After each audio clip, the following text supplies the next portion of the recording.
পারে কিনা।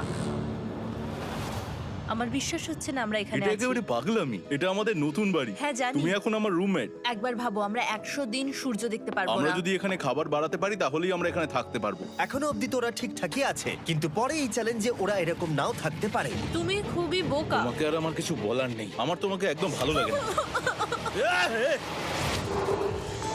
আজকে আমাদের নাইট 1। আশা করছি রাত্রে পড়ে যাবো না। Good night Hugo. Good night Ren. Good morning. আমার খুব বিরক্ত লাগছে কারণ আমি সময় দেখতে পাচ্ছি না। এই সময় আমরা কালকে একে অপরকে চিনতাম না। ঠিক বলেছো। আর এখন আমরা রান্না করছি একসাথে। যদিও ওদের দেখা মাত্র একদিন আগে হয়েছে, তবুও ওদেরকে একসাথে কাজ করতে হবে $5 লাখ জিততে হলে। কিন্তু প্রতিবারের মতো এবারও একটা বড় টুইস্ট আছে। আমার একটা জিনিস নিয়ে খুব চিন্তা হচ্ছে, ওই উপরের দিকটা দেখো। আরে ওটা কি? আর এই বক্সগুলো কেন লক করা আছে? আমি জানি না, এখানে মনে হচ্ছে কিছু একটা হবে। এখানে একটা বাটন দেখতে পাচ্ছ? আরে হাত দিও না, এটা টুইস্ট